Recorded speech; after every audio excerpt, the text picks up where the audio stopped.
Olá, pessoal! Nesse vídeo, aqui no caderninho de matemática da professora Carol, nós vamos estudar sobre algumas situações que acontecem quando estudamos ângulos, né? E também explicar sobre esses nomes que damos a essas situações. Então, vamos começar falando sobre os ângulos consecutivos. Então, dois ângulos são chamados de consecutivos quando eles tiverem um lado comum e também o mesmo vértice. Então, olha lá, trouxe 3 exemplos aqui. No meu primeiro exemplo, estou destacando dois ângulos, o ângulo AOB em azul e o ângulo AOC em laranja, abertura maior.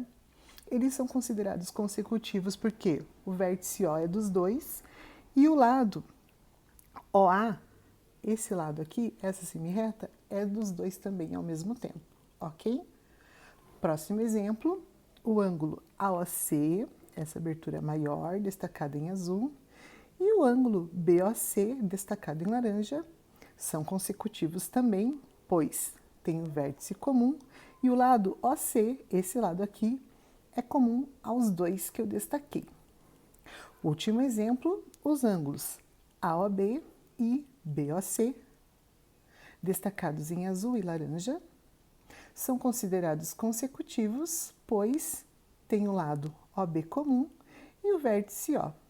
E esse tipo de ângulo aqui, que tem apenas o lado comum e mais nenhum outro ponto, é chamado de ângulo adjacente.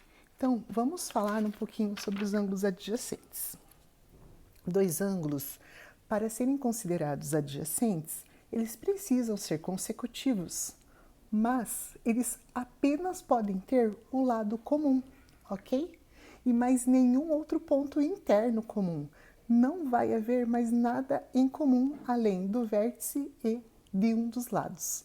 Então, olha lá, ângulo AOB destacado em laranja e o ângulo BOC destacado em azul tem o vértice O comum e o lado OB apenas.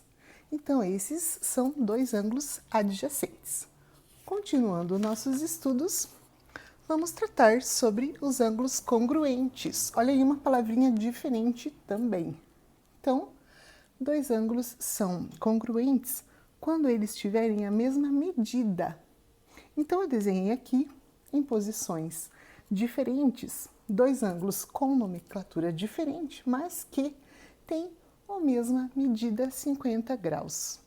Então, para relacionar essa congruência, essa medida igual, a gente usa esse símbolo aqui, ó, que é o sinal de igual com um tio, tudo bem?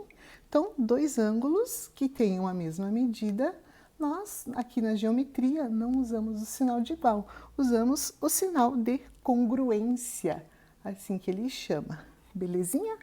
Então, continuando aqui nos ângulos congruentes, vamos falar sobre dois ângulos que são opostos pelo vértice, têm a mesma medida, então olha lá, ó, C e D, lados opostos, vértice comum, e os ângulos A e B, que estão em lados opostos também, têm a mesma medida. A bissetriz de um ângulo é uma semirreta que divide o ângulo ao meio. Então, se divide o ângulo ao meio, ele traz dois ângulos que são congruentes também, dois ângulos que têm a mesma medida. Tudo bem? Continuando e terminando esse vídeo, vamos falar então sobre os ângulos opostos pelo vértice que foi comentado ali na folha anterior. Então, olha lá, dois ângulos são opostos pelo vértice se os lados de um deles são respectivas retas, as semirretas opostas ao lado do outro.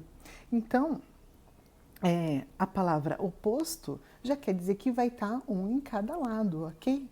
E observe que as semirretas, elas apontam em lados opostos. É isso que quer dizer esse meu parágrafo, beleza? Então, ó, OA, essa semirreta, e OC, essa, são opostas.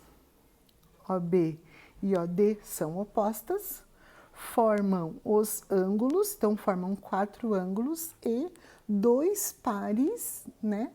Cada 2 pares de ângulos, eles são chamados de OPV, que é a sigla aqui, ó, as iniciais de opostos pelo vértice. Tudo bem? Então, duas retas concorrentes, retas que se cruzam em um único ponto, determinam dois pares de ângulos opostos pelo vértice. Então, encerro aqui meu vídeo, espero ter ajudado nos seus estudos.